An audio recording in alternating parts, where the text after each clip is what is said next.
الحمد للہ رب العالمین والصلاة والسلام علی حبیبہ محمد وآلہ واصحابہ اجمعین۔ اعوذ باللہ من الشیطان الرجیم، بسم اللہ الرحمن الرحیم۔ احل لکم لیلۃ الصیام الرفث الی نسائکم ہن لباس لکم وانتم لباس لہن علم اللہ انکم کنتم تختانون انفسکم فتاب علیکم وعفا عنکم فالآن باشروہن وابتغوا ما کتب اللہ لکم وکلوا واشربوا حتی یتبین لکم الخیط الابیض من الخیط الاسود من الفجر ثم اتموا الصیام الی اللیل ولا تباشروہن وانتم عاکفون فی المساجد تلک حدود اللہ فلا تقربوها کذالک یبین اللہ آیاتہ للناس لعلہم یتقون ولا تأکلوا اموالکم بینکم بالباطل وتدلوا بها الی الحکام لتأکلوا فریقا من اموال الناس بالاسم وانتم تعلمون اللہم سبحانک لا علم لنا الا ما علمتنا انک انت العلیم الحکیم مولا یا صلی وسلم دائما ابدا علی حبیبک من زانت بہ السرور۔ رمضان المبارک کے احکام بیان ہو رہے ہیں اور اس ضمن میں مزید وضاحت فرما دی گئی، کیونکہ پہلی امتوں میں جیسا کہ میں عرض کر چکا ہوں، روزہ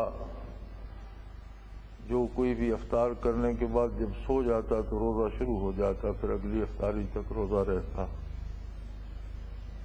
اس امت پر اللہ کریم نے یہ کرم فرمایا کہ روزے کے اوقات طلوع فجر سے غروب آفتاب تک مقرر فرما دیے اور باقی ساری رات کھانے پینے کی اجازت عطا فرمائی۔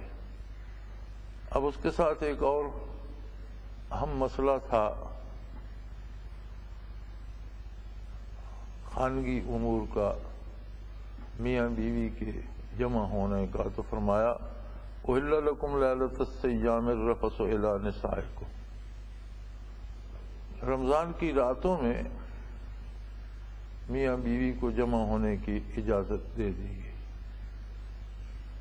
افطار سے طلوع فجر تک جس طرح عام کھانے پینے کی اجازت ہے، اسی طرح میاں بیوی بھی جمع ہو سکتے ہیں، اور فرمایا ہن لباس لکم وانتم لباس لہن، میاں اور بیوی کا جو رشتہ قائم ہوتا ہے وہ اللہ کریم کے نام پر اور اس کے بتائے ہوئے طریقے سے قائم ہوتا ہے۔ دنیا میں جتنے فساد ہوتے ہیں ان میں ایک بہت بڑا سبب اور بہت بڑی وجہ جنسی اختلاط بھی ہے۔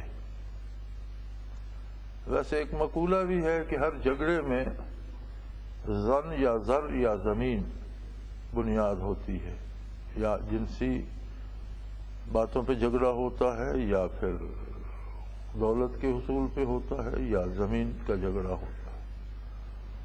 تو ایک ایسا جامع جملہ کسی نے کہا ہے کہ واقعی ہر فساد کی جڑ میں ان تین باتوں میں سے ایک بات ہوتی ہے۔ اسلام نے جنسی اختلاط کو ایک بہت خوبصورت شکل دے دی۔ جہاں کسی مرد کے کسی خاتون سے تعلقات بنتے اور اس پر جھگڑا ہوتا، اس میں اسلام نے ازدواجی تعلقات کو ایک شرعی حیثیت دی، اس کی حدود و قیود مقرر فرمائے، کن رشتوں میں شادی ہو سکتی ہے اور کیسے رشتے ہیں جو ایک دوسرے پر حرام ہیں، جن میں نہیں ہو سکتی، جن میں ہو سکتی ہے ان میں اتنے ہی حقوق خواتین کو دیے جتنے مردوں کو دیے، دونوں ذمہ دار ہیں اور دونوں برابر کے حصہ دار ہیں۔ پھر فرمایا ہن لباس لکم،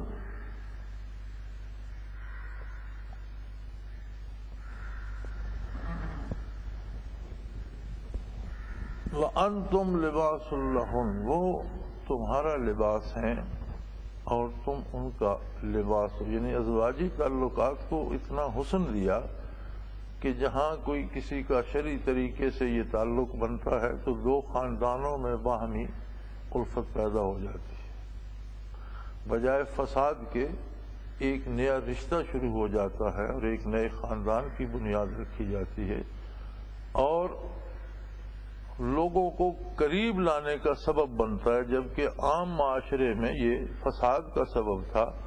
اسلام نے اسے ایسا خوبصورت موڑ دیا کہ وہ لوگوں کو ایک دوسرے کے قریب لانے کا سبب بن گیا۔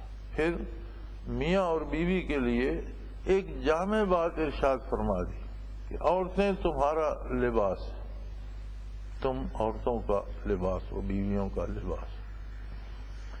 لباس سب سے بڑی بات تو یہ ہے کہ لباس ستر پوشی کرتا ہے، پردہ پوشی کرتا ہے، پورے وجود کو ڈھانپ لیتا ہے اور پورے وجود کی پردہ داری رکھتا ہے۔ میاں بیوی میں اگر کسی میں کوئی غلطی بھی ہو چھوٹی موٹی یا کسی سے قصور بھی ہو جائے تو اسے اشتہار نہ بنایا جائے، اسے بدنام نہ کیا جائے، دونوں پر برابر واجب ہے، میاں پر بھی بیوی پر بھی۔ اگر میاں سے قصور ہوتا ہے تو بیوی اس کا لباس ہے، اس سے بات کرے لیکن اس بات کو عام نہ کرے۔ اسی طرح اگر بیوی میں کوئی غلطی اس سے سرزد ہو جاتی ہے تو میاں کا کام ہے کہ اس سے تو بات کرے، اس کی اصلاح کی کوشش کرے، لیکن اسے عام نہ کرے اور اسے بدنام نہ کرے۔ لباس صرف ستر پوشی نہیں کرتا، لباس عزت کا اور زینت کا سبب ہوتا ہے۔ لہذا میاں بیوی کو ایک دوسرے کے لیے عزت کا سبب بننا چاہیے اور ایک دوسرے کی زینت کا سبب بننا چاہیے۔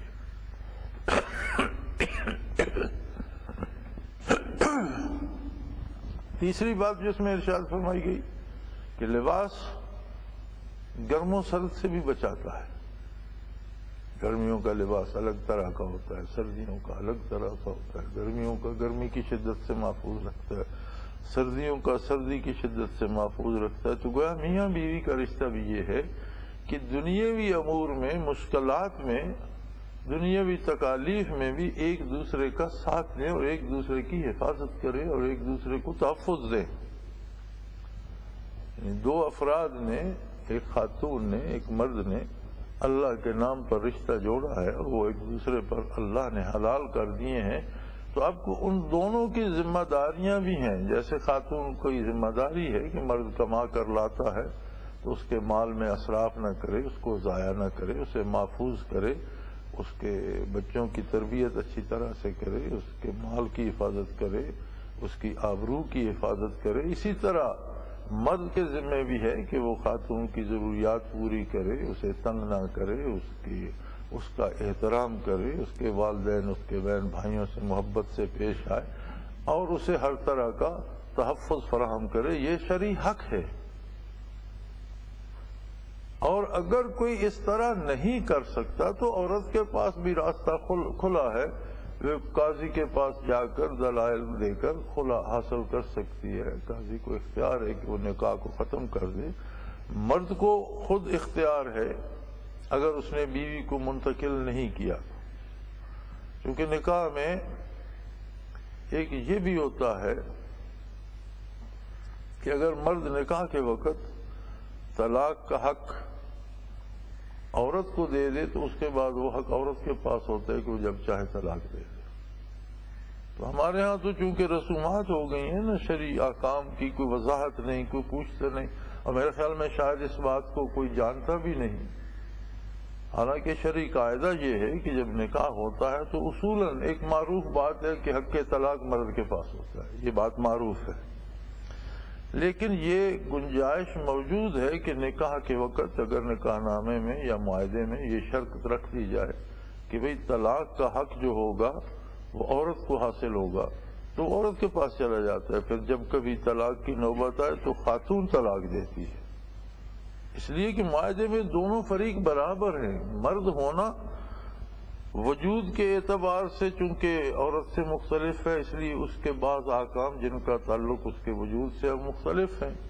عورت کا وجود اور طرح کا ہے اور اس کی تخلیق اور کام کے لیے کی گئی ہے، اس لیے اس کے کچھ احکام مختلف ہیں. اس کو اس طرح سمجھا جا سکتا ہے جس طرح ایک باغ کو پالنا ہے، اس میں ننھی ننھی کونپلیں اگانی ہیں، بیج بونے ہیں. اب ایک ایسا آدمی ہے، دو آدمی ہیں، اس میں ایک ایسا فرد ہے جو ان کی گوڈی کرتا ہے، انہیں پانی دیتا ہے، انہیں گرمی سردی سے بچاتا ہے، تباہ ہونے سے بچاتا ہے، ان کی حفاظت کرتا ہے. دوسرا وہ ہے جو محنت مزدوری کرتا ہے، چشمے سے نالی بنا کے پانی وہاں تک پہنچاتا ہے، باہر سے کھاد وغیرہ اٹھا کے لے آتا ہے، اس کے سپرد کرتا ہے، آگے وہ ان کو پہنچاتا رہتا ہے. تو دونوں افراد کا، مرد کا کام ہے کہ وہ رزق کمائے، رزق حلال کمائے، محنت کرے، مجاہدہ کرے اور فراخی لائے اپنے رزق میں، اور بچوں کی تربیت کے لیے خاتون خانہ کا ہاتھ تنگ نہ ہونے دے اور اس کے سپورٹ کرے. اب اس میں اللہ نے دونوں میں الگ صلاحیتیں رکھی ہیں. جسے مزدوری کرنا ہے وہ جفاکش ہے، اس کا وجود سخت ہے، اس میں طاقت زیادہ ہے، وہ کر سکتا ہے. جس نے ننھی ننھی کونپلوں کو پالنا ہے، اس میں طاقت کی بجائے اس نے شفقت اور محبت زیادہ رکھ دی ہے، کیونکہ وہاں محبت کی، شفقت کی ضرورت ہے ان ننھی کونپلوں کو پالنے کے لیے، ان کا خیال رکھنے کے لیے. لہذا وہ اپنی راتوں کی نیندیں قربان کرتی ہے، دن کا آرام قربان کرتی ہے، اپنا کھانا پینا مؤخر کرتی ہے اور بچوں کو پہلے کھلاتی پلاتی ہے. تو یہ دونوں امور مزاج اور وجود کے اختلاف کی وجہ سے ان کی ذمہ داریاں مختلف کر دی گئیں. لیکن بحیثیت انسان دونوں انسان ہیں اور دونوں برابر مکلف ہیں، دونوں کے حقوق بھی برابر ہیں. ہمارے ہاں مرد کے حقوق پہ بڑا زور دیا جاتا ہے اور خاتون کے حقوق کا ذکر تک نہیں کیا جاتا، حالانکہ دونوں کے حقوق برابر ہیں. جتنا مرد کا حق ہے کہ عورت اس کے مال کی حفاظت کرے، اس کا احترام مد نظر رکھے، اس کی آبرو کی حفاظت کرے اور ہر مشکل میں اس کا ساتھ دے، اسی طرح مرد کے ذمہ بھی واجب ہے کہ عورت کی آبرو کا لحاظ رکھے، اس کے اہل خاندان کا احترام کرے، اس کے ساتھ بنا کے رکھے اور اس کو تنگی نہ آنے دے. حتی الامکان جتنی محنت کر سکتے، جو کما کے لاتا ہے وہ اسے دے، اسے بچوں کی تربیت میں اس کا ہاتھ بٹائے. گھر کے اگر مرد فارغ ہو تو اسے گھر کے کام کاج میں بھی ہاتھ بٹانا چاہیے. خود نبی کریم صلی اللہ علیہ وآلہ وسلم ازواج مطہرات کے ساتھ خانگی امور میں بھی ہاتھ بٹا دیا کرتے.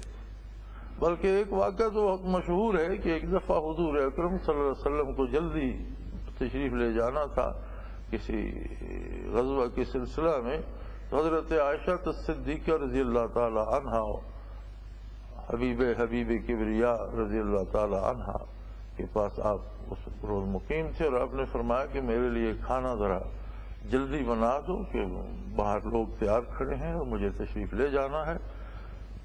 تو وہ جب آگ شاگ جلانے لگیں تو آٹا گندھا ہوا پڑا تھا. نبی کریم صلی اللہ علیہ وسلم نے وہ پیڑا لے کر اس کی روٹی بنانا شروع کر. انہوں نے عرض کی یا رسول اللہ، میں فرمایا تم آگ جلاؤ، اتنے میں روٹی بنا لیتا ہوں، جلدی ہو جائے گی. روٹی بن گئی، ام المومنین رضی اللہ تعالیٰ عنہ نے توے پہ ڈال دی.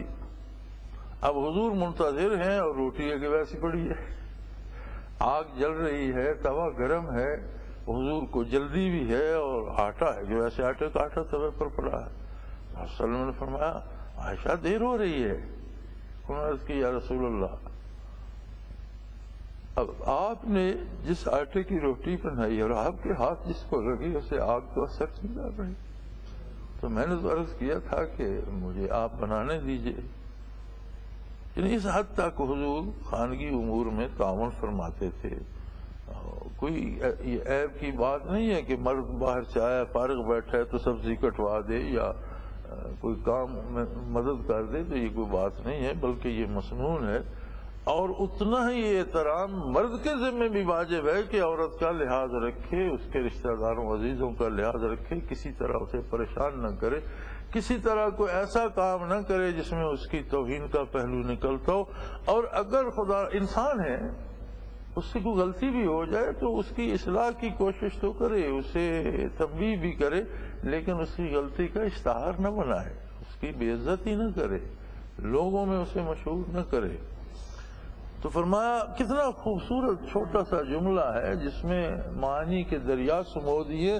ہن لباس لکم، عورتیں تمہارا لباس ہیں، وانتم لباس لہن، اور تم عورتوں کا لباس ہو. دونوں کو برابر کی ذمہ داریاں تقسیم فرما دی. علم اللہ انکم کنتم تختانون انفسکم فتاب علیکم وعفا عنکم. جب رمضان المبارک کے اوقات سحر افطاری کے معین ہو گئے تو یہ حکم آنے سے پہلے بعض صحابہ کرام نے ازواج سے اپنی بیویوں سے مباشرت کر لی. لیکن وہ کیسے عجیب لوگ تھے، جو بات ہو جاتی ہے وہ سمجھتے کہ یہ ہم سے قصور ہوا تو فوراً بارگاہ نبوی میں حاضر ہوتے اور عرض کرتے یا رسول اللہ میں نے ایسا کر دیا. بات بارگاہ نبوی میں پہنچی تو جواب اللہ کی طرف سے آیا. فرمایا اللہ جانتا ہے، اللہ کو پتہ ہے، انکم کنتم تختانون انفسکم، کہ تم سے اس معاملے میں بعض لوگوں سے غلطی ہو گئی اور انہوں نے مباشرت کر لی. فتاب علیکم، اس نے تمہاری توبہ قبول کر. تم نے جب آ کر بارگاہ نبوی میں بات عرض کر دی، اس نے تمہاری توبہ قبول کر لی. وعفا عنکم، اور تمہیں معاف کر دیا.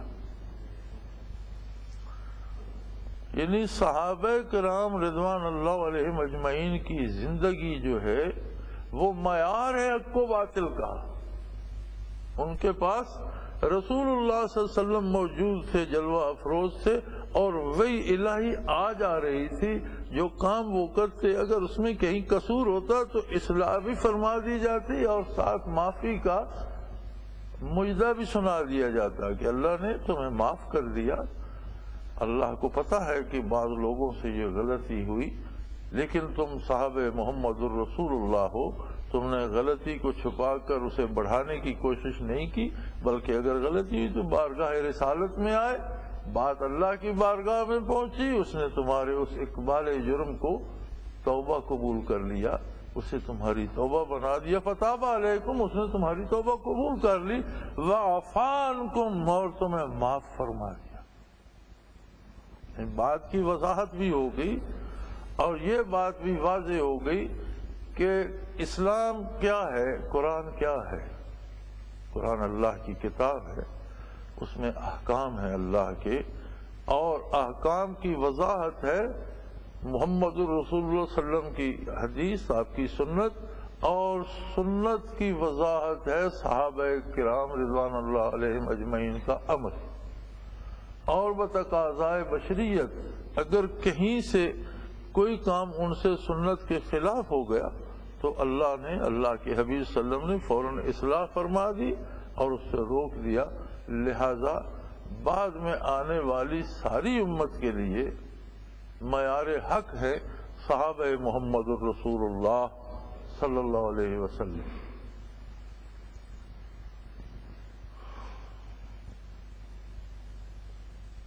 اللہ کریم نے پوری امت کو 3 حصوں میں تقسیم فرمایا ہے. المہاجرون والانصار والذین اتبعوہم بإحسان.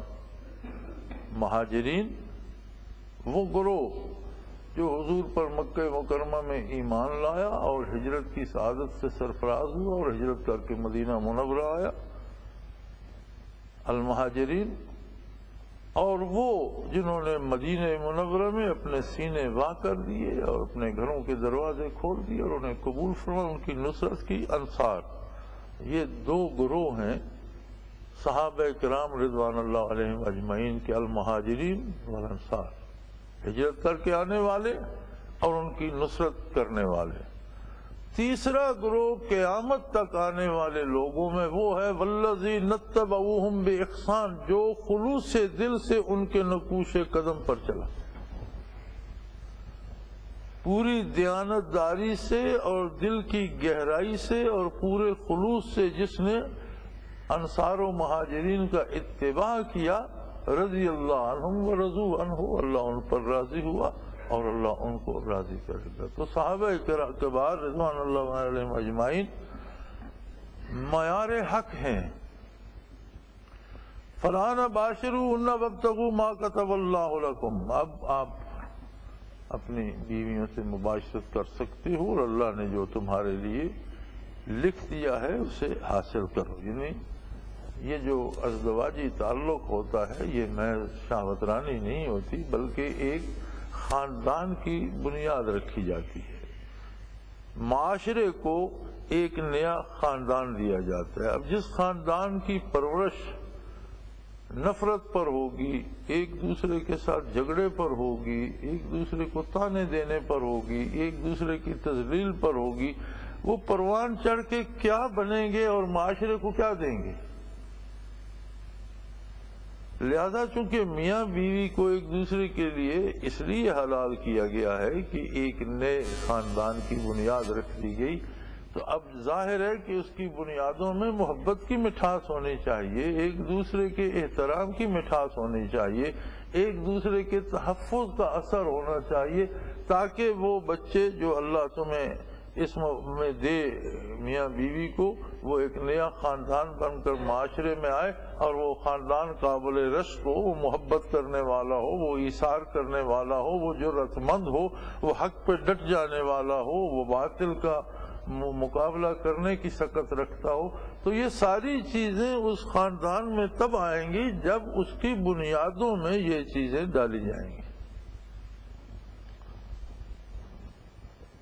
اور فرمایا وَكُلُوا وَاشْرَبُوا حَتَّى يَتَبَيَّنَ لَكُمُ الْخَيْطُ الْأَبْيَضُ مِنَ الْخَيْطِ الْأَسْوَدِ مِنَ الْفَجْرِ، اور جب تک سفیدی کی لکیر سیاہی سے واضح نہیں ہو جاتی، یعنی سحر طلوع ہوتی ہے تو سفیدی جب اٹھتی ہے اوپر تو سیاہی اوپر اٹھنے لگتی ہے اور افق پر ایک خط بن جاتا ہے۔ جب تک وہ ظاہر نہیں ہو جاتا تب تک کھاؤ پیو، جب وہ ظاہر ہو جاتا ہے تو روزہ بند ہو گیا۔ ثم اتموا الصیام الی اللیل، پھر روزے کو رات تک پورا کرو، رات میں داخل نہیں کرنا۔ مغرب کی اذان سے پہلے افطار کا وقت ہو جاتا ہے، جب سورج ڈوب جاتا ہے دن ختم ہو گیا تو افطار کا وقت ہے، اور جب رات کی سیاہی سوا نیزہ اوپر آ جاتی ہے تب اذان کا وقت ہوتا ہے۔ تو اذان سے اسلام میں اگلا دن شروع ہو جاتا ہے، رات اگلے دن کی ہوتی ہے۔ آپ کو پتہ ہے، آپ آج اگر چاند کی 18 ہے تو شام کے بعد 19 ہو جائے گی اور کل کا دن 19 کا ہوگا۔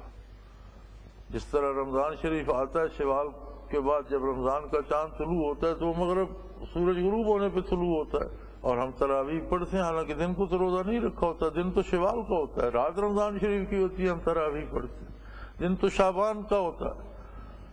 اور جب شوال کا چاند طلوع ہوتا ہے تو وہ دن تو ہم نے روزہ رکھا، چاند طلوع ہو گیا تو اس رات تو تراویح ہم نہیں پڑھتے کہ وہ تو شوال شروع ہو گیا، تراویح تو رمضان میں تھی، ختم ہو گئی۔ اس لیے رات میں روزے کو داخل نہیں کرنا۔ ثم اتموا الصیام الی اللیل، رات تک، دن کا روزہ ہے، رات تو اگلے دن کی ہے۔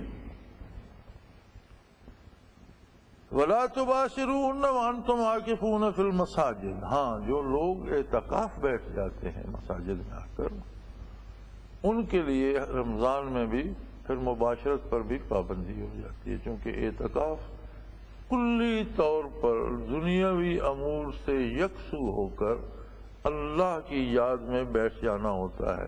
مصنون اعتکاف 20 رمضان سے شوال کا چاند طلوع ہونے تک ہوتا ہے، اور نفلی اعتکاف آپ تھوڑی دیر کا بھی کر سکتے ہیں، تھوڑے دنوں کا بھی کر سکتے ہیں، اور نفلی اعتکاف رمضان اور غیر رمضان میں بھی کر سکتے ہیں، نفلی روزے بھی رکھ سکتے ہیں، ایسی کوئی بات نہیں۔ لیکن جو مسنون اعتکاف ہے یا کوئی بھی اعتکاف اگر آپ مسجد میں بیٹھے ہیں تو اعتکاف کا جو دورانیہ ہے 2 دن کا ہے 4 دن کا ہے تو اس میں مباشرت جائز نہ ہوگی۔ تلک حدود اللہ فلا تقربوها کذالک یبین اللہ آیاتہ للناس لعلہم یتقون۔ یہ احکام شرعی جو ہیں یہ سارے اللہ کی حدود ہیں۔ فلا تقربوها، حدود کے قریب بھی مت پھٹکو، کہ بالکل عین حدود کے قریب ہونا کسی وقت حد کو توڑنے کا سبب بھی بن سکتا ہے۔ جیسے کوئی میاں بیوی ہیں تو روزے کی حالت میں بھی اگر وہ ایک دوسرے کو ہاتھ لگا لیتے ہیں یا پیار کر لیتے ہیں یا بوسو کنار کر لیتے ہیں تو منع نہیں ہے، روزہ اس سے نہیں ٹوٹے گا جب تک مباشرت نہ ہو، لیکن مکروہ ہے اس لیے کہ وہ مباشرت کی طرف لے جانے کا سبب ہے۔ ایک دن نہ صحیح تو دوسرے کسی دن روزہ ٹوٹ بھی جائے گا۔ تو فرمایا حدود کے قریب بھی مت پھٹکو، یعنی جو احکام ہیں ان میں اتنی احتیاط کرو کہ ایسے کاموں سے بھی پرہیز کرو جو گناہ کا سبب بن سکتے ہوں یا شرعی حکم کو توڑنے کا سبب بن سکتے ہوں، ان امور سے بھی پرہیز چاہیے۔ یہ اللہ کی حدود ہیں اور ان کے قریب مت پھٹکو۔ اور اس طرح اللہ واضح کر کے تمہیں احکام سناتا ہے، کسی میں کوئی ابہام نہیں ہوتا، کوئی اللہ کا حکم کوئی بھی ایسا نہیں ہے جس میں کسی کو شبہ گزرے، اشتباہ پیدا ہو یا ابہام پیدا ہو۔ اللہ کے احکام بڑے واضح، بڑے صاف ستھرے اور بڑے روشن ہیں، اور سب کا مقصد یہ ہے لعلکم تتقون، اللہ کریم تم سے بیگار نہیں لینا چاہتے، تم پر بوجھ نہیں لادنا چاہتے، بلکہ تمہیں وہ طرز عمل بتا رہے ہیں جس میں تمہیں اللہ سے ایک خاص تعلق پیدا ہو جائے اور تم اللہ سے محبت کرنے لگو، اللہ کو چاہنے لگو، اور اس حد تک اللہ کے طالب بن جاؤ کہ اللہ کی نافرمانی کا تصور بھی تمہیں نہ آئے۔ احکام شرعی جو ہیں یہ کسی انسان کو مجبور کرنے یا اس پر مصیبت ڈالنے یا اس پر بوجھ ڈالنے کے لیے نہیں ہے، بلکہ یہ تو نرے آسانیاں ہیں۔ آپ معاشرے میں اور زندگی میں دوسرے طریقوں کو بھی آزما کر دیکھیں اور اسی کام کو شرعی طریقے سے بھی کر کے دیکھیں تو شرعی طریقے سے کام کرنا غیر شرعی طریقے سے کرنے سے آسان ہوتا ہے، اس میں آسانی بھی ہے اور اس میں اللہ کی رحمت بھی ہے، اور اس میں اللہ کی یاد قدم قدم پہ وابستہ ہے، ایک ایک دم کے ساتھ وابستہ ہے کہ جو کام آپ کر رہے ہیں وہ جب اللہ کے حکم کے مطابق کر رہے ہیں، نبی کریم صلی اللہ علیہ وسلم کی سنت کے مطابق کر رہے ہیں تو اللہ و اللہ کے رسول کی یاد بھی اس میں دم دم کے ساتھ وابستہ ہے۔ اور یہ مقصد حیات ہے، یہ سعادت ہے کہ تمہیں اللہ کریم سے اتنا تعلق پیدا ہو جائے، اتنی محبت پیدا ہو جائے، جنون کی حد تک عشق پیدا ہو جائے تاکہ تم متقی بن جاؤ، یعنی اللہ کی نافرمانی برداشت نہ کر سکو۔ اب اس کے بعد دوسرا جھگڑا ہوتا ہے مال پر، زمین بھی مال میں آ جاتی ہے اور دولت بھی مال میں آ جاتی ہے۔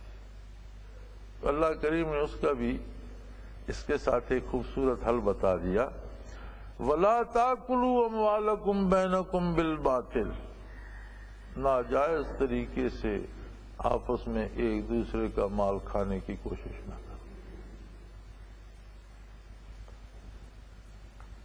وَتُدْلُوا بِهَا إِلَى الْحُكَّامِ لِتَأْكُلُوا فَرِيقًا مِّنْ أَمْوَالِ النَّاسِ بِالْإِثْمِ وَأَنْتُمْ تَعْلَمُونَ، اور کسی کی سفارش ہو یا کسی کی واقفیت ہو تو وہ عدالتوں میں یا حکومت میں لے جائے اور ادھر سے اپنے لیے جائز کروا لے اور وہاں اپنا حق ثابت کر لے حالانکہ اس کا حق بنتا نہ ہو۔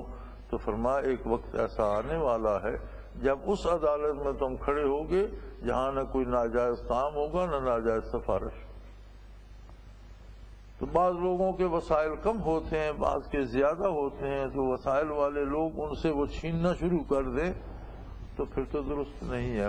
مال دو طرح کے ہیں، ایک مال ہے جو وقف عام ہے، اس میں کسی کو حق نہیں کہ دوسرے کو روکے، جیسے سورج کی تپش ہے یا دھوپ ہے یا ہوا ہے یا بارش ہے یا بادل ہے، تو یہ جو ایسی چیزیں ہیں وقف عام ہے، ہر انسان کے، ہر ذی روح کے لیے ہے۔ دوسرا درجہ مال کا وہ ہے جس میں انسان کو ملکیت کا حق دیا گیا۔ اب جو انسان کی ملک بن گئی ہے، زمین ہے یا اس کی دولت ہے، وہ مزدوری کر کے جائز طریقے سے کماتا ہے یا ملازمت کر کے یا کاروبار کر کے کماتا ہے، تو یہ ایک ایسا حق ہے جسے دنیا تسلیم کرتی ہے، یعنی ایک بین الاقوامی مسلمہ حق ہے۔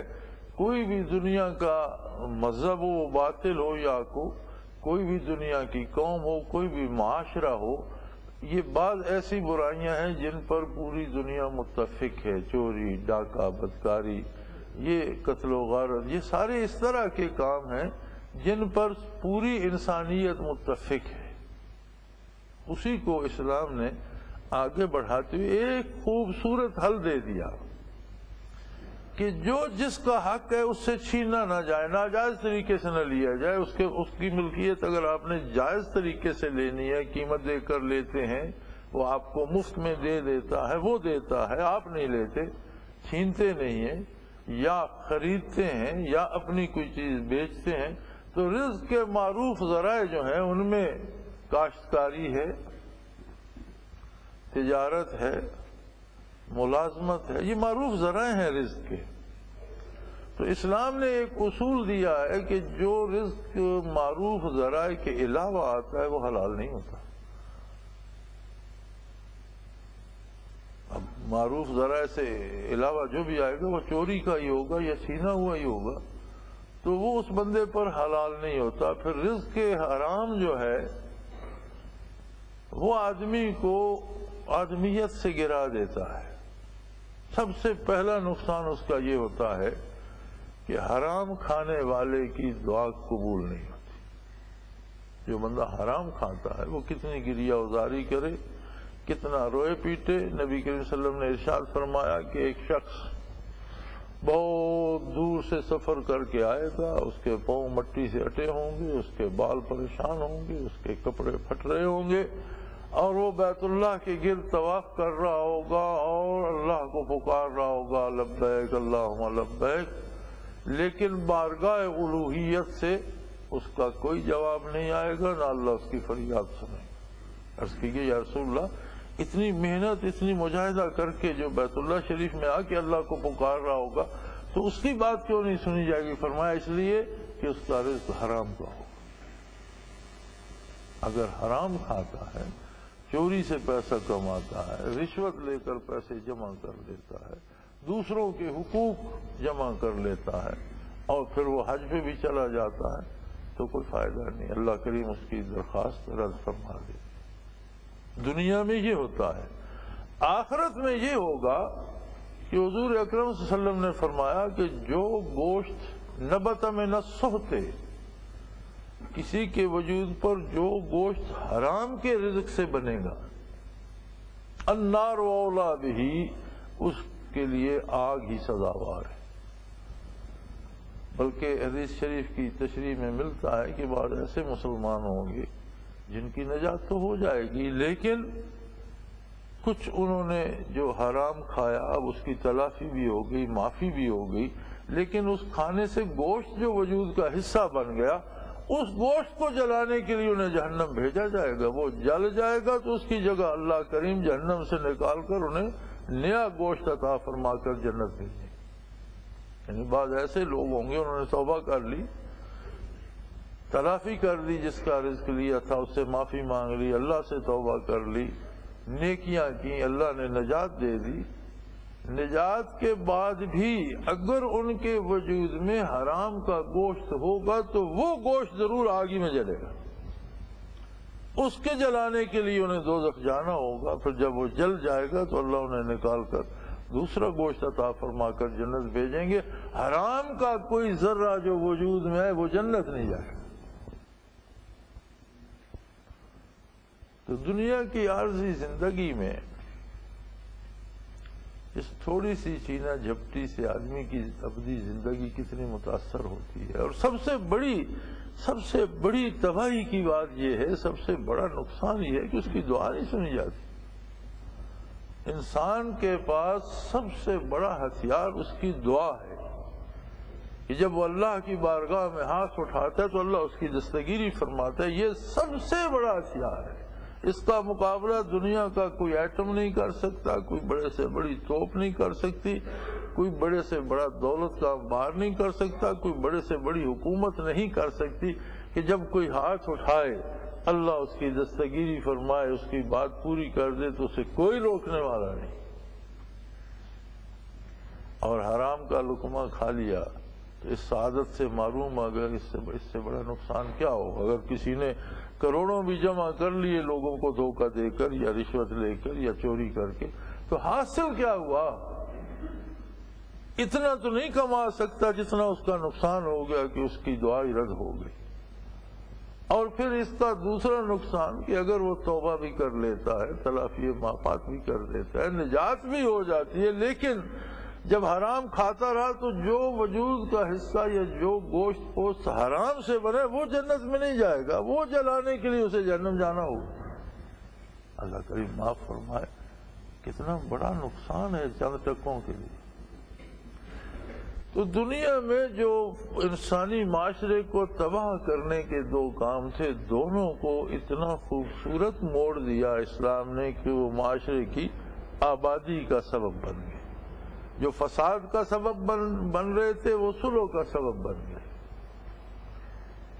تو فرمایا بعض لوگوں کے تعلقات ہوتے ہیں حکمرانوں سے، عدالتوں سے، ججوں سے. اور بعض لوگ نبی کریم صلی اللہ علیہ وسلم فرماتے ہیں کہ بعض لوگ زبان کے تیز ہوتے ہیں اور وہ ناحق پر بھی ہوں تو باتیں کر کر کے منوا لیتے ہیں کہ میں حق پر ہوں. حضور فرماتے ہیں ان عدالتوں سے تم منوایا جا سکتا ہے، روز محشر ایسا کوئی داؤ نہیں چلے.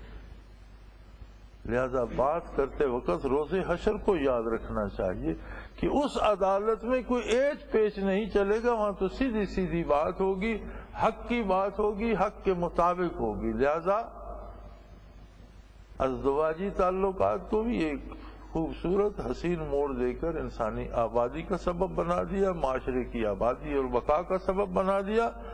اور مالی امور میں بھی اپنے اپنے حقوق کے اندر رہنے کا حکم دے کر فساد کو یکسر ختم کر دیا.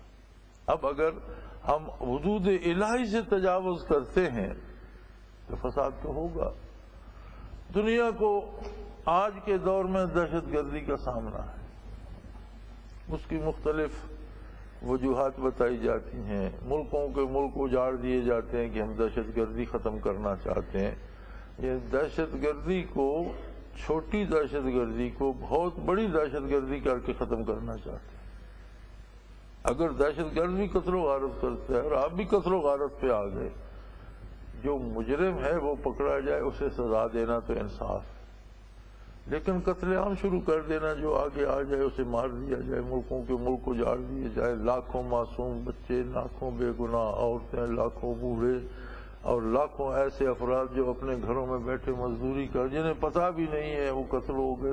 تو یہ تو نئے دستور ہیں نئے زمانے کے لیے، اور آگ ہی لائی گئی آگ بجھانے کے لیے. یہ تو مزید آگ بھڑکانے والی بات ہے. تو بنیادی بات یہ ہے کہ اگر ایمان پر عمل ہو اور لوگ اپنے حقوق تک محدود رہیں تو کوئی فساد پیدا ہی نہیں ہوتا. اور اگر کوئی اپنی حد میں نہیں رہتا تو اس کے لیے شرعی عدالتیں، انصاف ہونا چاہیے، حکومت کو انصاف کرنا چاہیے، حقدار کو حق دلانا چاہیے، جو ناجائز کرے اسے سزا دینی چاہیے. کیونکہ جزا و سزا کا نظام اصلاح معاشرہ کے لیے ہے، میں لوگوں کو تنگ کرنے کے لیے نہیں ہے، بلکہ یہ بھی لوگوں کی سہولت کے لیے ہے کہ معاشرے میں اصلاح ہو اور احترام آدمیت ہو اور یکرنگی پیدا ہو. تو اگر انصاف ملے اور لوگوں کو جائز حق ان کا روکا نہ جائے، ناجائز کسی کو کرنے نہ دیا جائے. اب ہمارے ہاں یہ ہے کہ جو تکڑا ہے وہ ناجائز بھی کر لیتا ہے، جو کمزور ہے اس کا جائز بھی رہ جاتا ہے. تو دہشت گردی تو ہوگی، اس کے نتیجے میں فساد تو ہوگا۔ اگر ہمیں دہشت گردی ختم کرنی ہے تو ہمیں دیکھنا یہ ہوگا کہ معاشرے میں جس کا جو حق ہے وہ اسے ملنا چاہیے، اس بات کو یقینی بنانا ہوگا کہ ہر مستحق کو اس کا حق ملنا چاہیے، اور ہر اس بندے کا ہاتھ روکنا چاہیے جو دوسرے کا حق چھیننا چاہتا ہے۔ اگر یہ اصول ہوگا تو دہشت گردی آج خود ختم ہو جائے گی، کسی کو کسی سے شکایت ہی نہیں رہے گی، وہ اسے مارنے کیوں بھاگے گا، یہ دہشت گردی کیوں کرے گا۔ اللہ کریم ہمیں اس نیکی کی توفیق عطا فرمائے، اللہ کریم اس ملک کو ہمیشہ سلامت رکھے اور اس پر حق و انصاف کی اور اسلام کی حکومت قائم فرمائے۔ ہمیں توفیق دیں کہ ہم اللہ کے بتائے ہوئے قوانین کے اندر رہیں، اس کے پیغمبر صلی اللہ علیہ وسلم کی سنت پر عمل کی سعادت نصیب ہو، ایمان کے ساتھ زندہ رکھے، ایمانداروں کے ساتھ موت عطا فرمائے اور اپنے نیک بندوں کے ساتھ حشر فرمائے۔ وآخر دعوانا ان الحمد للہ رب العالمین۔